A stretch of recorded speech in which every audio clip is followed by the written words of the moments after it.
termasuk hubungan pemimpin dengan anggota timnya. Nah, apa yang harus dilakukan kita sebagai seorang pemimpin? Tadi definisi pemimpin ya, pemimpin keluarga, pemimpin di sini sampai seorang CEO. Apa yang harus kita lakukan supaya kita bisa survive di dunia yang baru gitu? Seperti apa? Nah, ini gambaran Ethics of VUCA World-nya. Ini definisinya yang baik kata. Tadi saya buka ya. Volatility. Volatile itu perubahannya itu dinamis. Kecepatan perubahan makin lama makin cepat. Coba Anda perhatikan, kok perasaan makin lama makin cepat berubah. Kemudian skalanya itu juga luar biasa. Mulai di Wuhan, Cina, tahu-tahu di seluruh dunia. Kemudian U-nya itu uncertainty. Itu semakin sulit diprediksi gitu. Ini dunia ke depan itu seperti apa sih?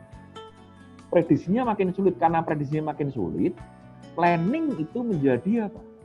Cepat tidak relevan. Kalau zaman dulu kita bikin planning, misalnya Pak Aris di perusahaan, oke, bikin bisnis plan 5 tahun. Zaman dulu tahun 80-an itu setahun sekali dilihatin masih dipakai terus karena nggak ada berubah kok asumsinya. Tapi sekarang bikin bisnis plan 1 tahun, jangan-jangan semester depan harus dirubah. Karena terjadi perubahan asumsi. Asumsi apa sih? Kalau bikin bisnis plan misalnya, asumsi pasar, asumsi price, asumsi kompetisi, asumsi produk yang dirilis. Kalau tetap itu begitu berubah, bisnis plan-nya nggak relevan, harus ditinjau ulang. Semakin bisa sulit diprediksi. C-nya itu complexity. Apa sih complexity? Saya kasih gambar deh. Jadi kadang-kadang banyak orang menggambarkannya dengan cara yang nggak pas. Jadi saya akan bantu. Apa sih sebenarnya complexity ya? Ini ada sebuah kondisi, ada 3 faktor di dalamnya. Ada 3 faktor. 4 faktor, 4 pihak, 4 stakeholder. Kemudian saya buatkan hubungan.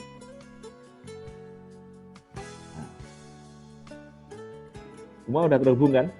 Masih simpel nggak? Pak Aris? Yap, simpel. Masih simpel ya?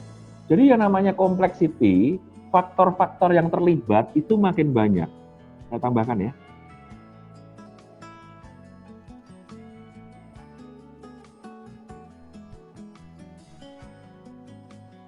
Faktor-faktor yang terlibat makin banyak,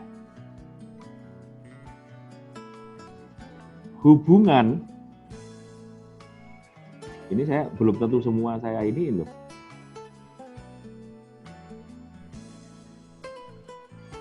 Anda bayangkan ini teruskan sendiri. Jadi complexity adalah ada 2 hal. Satu, yang pertama adalah apa? Faktor yang terlibat makin banyak.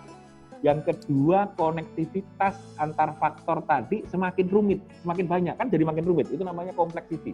Dan ke depan itu apa? Makin banyak. Anda bayangkan aja nih teman-teman yang dari Aceh sama Jayapura ya. Zaman dulu bisa ikut webinar gini, Anda kan harus datang ke Jakarta kan. Sekarang enggak loh, gara-gara teknologi, di saat yang sama, real time, Anda bisa diskusi dengan saya.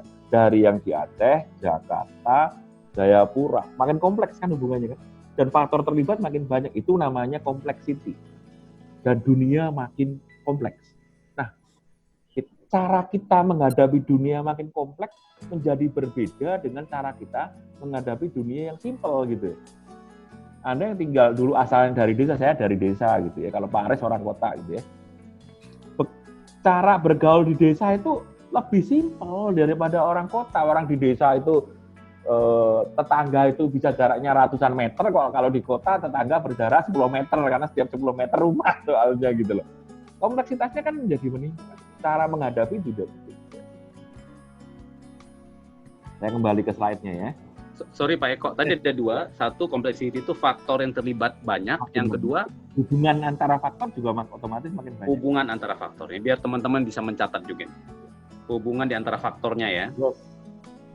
Kan jadi makin, kalau orang Bandung Pabaliut itu Pak Aris. Ruwet. Ya. Ruwet. Iya, jadi ruwet. Nah, terus yang keempat, di dalam dunia yang VUCA itu adalah dunia yang ambiguity, ambigus, multitafsir gitu ya. karena faktornya makin banyak, hubungan makin banyak, itu orang-orang per orang itu bisa menafsirkannya bisa berbeda-beda. Kan kita sering ngalamin bahwa banyak masalah muncul hanya gara-gara tafsir yang berbeda loh. Ya kan, karena faktornya makin banyak itu tafsir, jadi itu juga makin membuat dunia dalam tanda kutip ya tadi membutuhkan suatu kepemimpinan yang berbeda, cara kita merespon juga berbeda. Saya lanjut. Nah, menurut ahli riset dan saya kumpulkan dari bacaan saya sekian puluh jurnal, buku, segala macam, dan pengalaman saya, pengamatan saya, ada dua faktor utama sebenarnya. Yang pertama adalah globalization. Globalization itu apa? Globalization. Global itu kan dunia, session jadi dijadikan dunia. Jadi dunia yang gede, globe ini dijadikan kayak kampung gitu, semua terhubung. Itu namanya globalization. Orang itu bisa berpindah dari satu negara ke negara lain. Itu globalization. Kita bisa bergaul dengan orang Amerika, orang Eropa, orang Australia, orang Asia, orang Timur Tengah, orang Afrika, bisa, namanya globalization. Yang paling hebat globalization Singapura, karena apa? Pasportnya itu hampir berlaku di seluruh negara di dunia. Indonesia itu kurang globalization menurut saya, kan kita ke negara ke Jepang aja kita harus masih pakai visa ya. Yang berikutnya teknologi. Teknologi itu istilah keren sekarang namanya teknologi disruption, mendisrupsi, mengganggu, mengoyak, menghancurkan pola-pola lama gitu. Contoh, gara-gara ada internet, gara-gara ada YouTube, MNC melakukan permintaan kepada pemerintah tidak boleh kayak kita ini webinar, itu melanggar undang-undang siaran. Tidak boleh ada namanya live FB, live Instagram, live YouTube. Karena apa? Pangsa pasar yang perusahaan tradisional, penyiaran TV tergerus. Karena apa? Teknologi. Coba kalau nggak ada teknologi, tidak ada 4G, tidak ada HP yang makin murah, makin canggih, ya nggak akan bisa. MNC and the gang masih berjaya banget gitu. Tapi begitu ada teknologi disruption, terganggu semua. Contoh yang lain, perbankan. Zaman dulu saya nanya nih, Paris terakhir ke kantor cabang bank kapan Pak? Kantor cabang. Saking lamanya saya lupa, saking lama. Kalau ke ATM masih ya? Kalau ke ATM masih? ATM masih. Saya itu ke ATM pun sekarang makin jarang ya. Oke. Jadi sekarang apa? Mobile banking, Ya. kemudian e-wallet. Aduh, kalau dulu ke ATM itu sering lah ya, mungkin seminggu itu bisa 1 kali gitu ya, sekali 2 kali gitu ya. Sekarang itu saya ke ATM benar-benar hanya untuk hal-hal tertentu yang harus bayar cash gitu. Saya mirip dengan Pak Aris, saya juga bingung kapan yang terakhir ke cabang. Saya bilang gitu, saking lamanya gitu loh. Karena apa? Teknologi gitu loh. Muncullah yang namanya fintech. Nah kalau nggak hati-hati, perbankan juga kena. Ramalan saya kalau perbankan nggak menyikapi dengan baik, 5 tahun lagi mereka akan bermasalah seperti TV gitu. Karena dunia berubah. Menjadi apa? Makin VUCA. Nah, yang ketiga, ini saya namakan wild card, kartu liar. Ada pandemi, ada bencana alam. Tidak cuma masalah gitu ya. Iya, tahu kalau istilah keren di kontrak Pak Aris namanya force major, yang tidak terlawan. Contoh lah, pada waktu ledakan Gunung Krakatau, itu bencana alam kan? Itu separuh dunia terganggu. 50 tahun sebelumnya, pada waktu yang di Nusa Tenggara itu namanya gunung apa sih? Tambora. Tambora meledak, seluruh dunia terganggu. Karena apa? Asap itu sampai ke Eropa. Menutupi Eropa. Dan musim dingin muncul selama 2 tahun berturut-turut, Pak Aris. 2 tahun berturut-turut loh. Gila kan, global itu gara-gara Tambora meledak. Sehingga apa? Ya tadi, nah kita kan juga nggak tahu nih gitu ya. Pandemi yang seperti ini. Pandemi itu menjadi cepat seperti sekarang gara-gara globalisasi juga kan. Kalau tidak ada globalisasi gitu kan, kalau ada pandemi misalnya di Wuhan atau dimanapun kan stay di situ kan. Tapi gara-gara ada globalisasi mudah berpindah dari satu negara ke negara lain, ya pandeminya juga ikut cepat berkembang ke seluruh dunia. Nah, hal itu suatu keniscayaan. Kalau ngomongin keniscayaan itu suatu kepastian gitu ya. Membuat dunia itu makin buka. Kita nggak bisa pakai kok saya pengennya dunia yang stabil kayak zaman dulu. I'm sorry to say, bapak-bapak dan ibu, you are dreaming. Anda mimpi. Gak iso ya. Jadi kita harus terima dunia makin suka. Oh kalau gitu Pak, saya akan kembali ke kampung untuk supaya lebih stabil ya bisa. Tapi orang kampung kan tetap butuh beberapa hal yang harus ke kota dan terpengaruh kehidupan perkotaan. Anda perhatiin nih, zaman saya SMP dulu, saya selalu baca kalau pelajaran IPS ya. Komposisi penduduk Indonesia, 70% di desa, 30% di kota. Kalau Anda perhatikan statistik ya, sekarang sudah 50% lebih yang di perkotaan. Di pedesaan itu sudah tinggal 50% kurang. Artinya apa?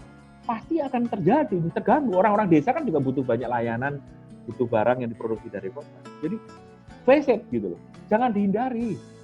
Dunia yang VUCA itu suatu hal keniscayaan yang harus kita hadapi. Nah, pertanyaan terpenting gimana sih supaya kita survive sebagai pemimpin di dalam dunia yang makin VUCA? That's the magic, the most important question today.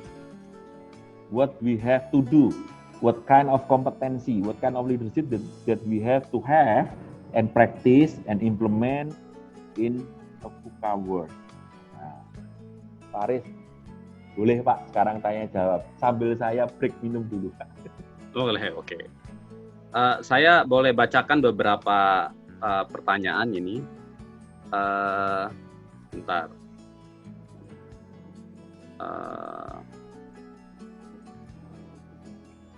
Pertanyaannya, bagaimana mendesain kepemimpinan yang transformation leader dalam struktur birokrasi yang kaku atau instruksional? Oke. Ini kita udah tahu siapa yang bertanya ini.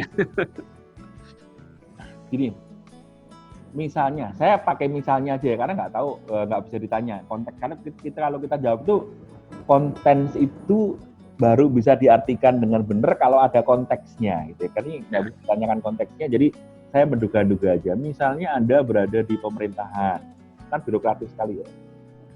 Misalnya Anda ada di perusahaan, mohon maaf, saya ini kerja 17 tahun di swasta, jadi konsultan 6 tahun, 7 tahun, lebih banyak di BUMN. Di BUMN itu lebih birokratif daripada di swasta. Nah, kalau kita ada di suatu organisasi yang birokratif sekali, gimana kita mau transformasional? Pertanyaan saya, Anda di situ sebagai apa? Itu dulu. Kalau misalnya Anda di sebuah, ini pakai asumsi lagi, Anda ada di sebuah perusahaan, posisi Anda manajer yang birokratif, kan di atasnya manajer ada VP, ada direktur, ada dirut. Kalau jawabannya Anda transformasikan organisasi, itu namanya ngoyoworo. Anda cuma manajer. Loh, tapi apakah kemudian kita berhenti menjadi seorang pemimpin yang transformasional? Enggak, Pak. Do the thing that you can do. Kalau di istilahnya Pak Stephen Covey yang menulis 7 Habits, pergunakan lingkaran pengaruh kita, circle of influence. Kalau Anda menjadi manajer di situ, transformasikan anggota tim di sekeliling Anda menjadi orang-orang yang transformatif dan berdaya guna. Itu dulu PR-nya. PR pertama sih, Andanya transformatif enggak? Ya, cek dulu. Bapak sudah transformasional bukan? Kalau Anda sebagai seorang manajer suka mendengarkan anak buah enggak? Mengajak anak buah terlibat enggak mengambil keputusan? Melakukan coaching enggak? Kalau enggak, Bapak mentransformasikan diri dulu deh. Tapi kalau Pak Eko, saya sudah oke. Anggota timnya sudah ditransformasikan, sudah. Nah, ujian berikutnya, coba Bapak pengaruhi departemen your next process atau your before process. Kalau Anda misalnya, saya pakai contoh yang saya sama Pak Aris familiar ya. Moga-moga Pak Aris masih familiar. Kalau di industri pertambangan, Anda seorang operation manager gitu kan. Sebelum operation manager kan ada main plan manager. Transformasikan, pengaruhi orang-orang di departemen engineering di main plan. Atau kalau misalnya sudah sebelahnya lagi, ke teman-teman yang ada di mill, pengolahan segala macam, bisa nggak pengaruh? Tapi kalau Bapak atau Ibu yang bertanya tadi, atau you in the position of CEO gitu, menjadi CEO-nya, dan Anda merasa, ini organisasi saya kok birokratis banget, sehingga pengambilan keputusan menjadi lama, lamban, rigid. Anda CEO dikasih pedang loh, ya pedang lah itu organisasinya. Maksudnya saya nggak ngomong pedang dihancurin gitu ya, dirombak diganti. Kalau butuh konsultan manggil saya. Nah ini kalau ini pariwara. Intinya adalah ya rombak lah, pakai konsultan nggak pakai konsultan, udah tahu birokratis itu nggak bagus kok, pengambilan keputusan menjadi lambat, menjadi mahal, dirombak. Tetapi kalau kita di organisasi, kita masih manajer, mau ngerombak perusahaan, sebelum dirombak perusahaan, sebelum mampu berobat perusahaan, kita dipecat sama CEO. Kecuali kita anaknya CEO gitu loh, ya itu lain lagi kok Pak, kita birokratis Pak. Bagaimana kalau kita rombak struktur organisasi kita? Itu Pak Aris kira-kira. Jawabannya kontekstual banget nih. Saya nggak tahu. Jadi kalau saya boleh agak simpulkan, tergantung wewenangnya ya Pak Eko ya. Ketika kita tidak punya wewenang yang tinggi, ya paling tidak kita lakukan terhadap diri kita sendiri dulu dan tim terkecil. Di konteks dan secara dan secara bertahap ke lingkungan sekitar gitu ya. Itu kalau Pak Stephen Covey namanya di circle of influence kita dulu. Gitu. Oke. Itu kan pernah dengar quote ini nggak? Waktu kecil saya bermimpi bercita-cita merombak dunia. Begitu dewasa saya bermimpi untuk merombak negara. Begitu saya sudah agak tua, saya bermimpi untuk merombak lingkungan saya. Begitu saya sudah mau masuk liang kubur, saya bermimpi bercita-cita untuk merombak diri saya. Itu kebalik, mulai dari diri kita. Jangan yang gede-gede yang nggak bisa kita jangkau gitu. Sip, Pak Eko. Masih boleh ada saya tambahin lagi, boleh? Boleh. Time terus Pak Aris yang kontrol waktu ya. Oke. Ini ada pertanyaan lagi.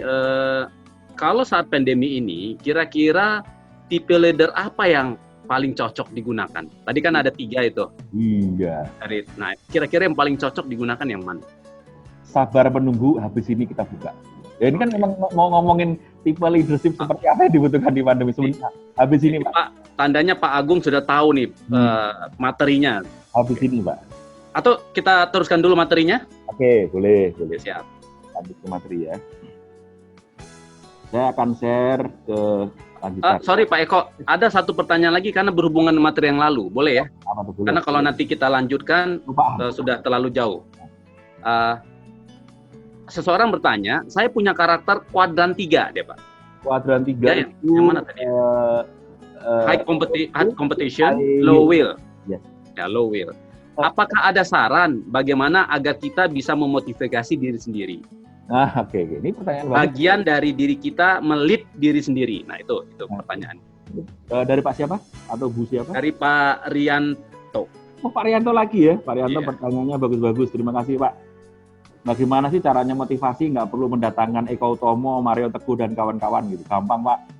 Mahal nanti mendatangkan saya, Pak. Saya kasih ini ya. Pertanyaan ini membutuhkan coret-coret soalnya gitu. Motivasi itu munculnya dari mana sih gitu. Kan kalau kita nggak tahu motivasi muncul dari mana, gimana caranya kita memotivasi diri ya? Nah, saya gambar dulu nih gitu.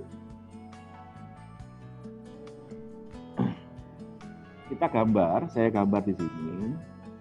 Ya, ini ada sebuah kondisi yang saya namakan current. Pak Tino Sidin ini ya. Iya, ini Pak Tino Sidin kalau lihat gambar saya tetap bilang bagus itu walaupun current condition. Ini kondisi bahasa Indonesianya kan pronunciasinya current condition, kondisi saat ini. Satu kondisi saat ini.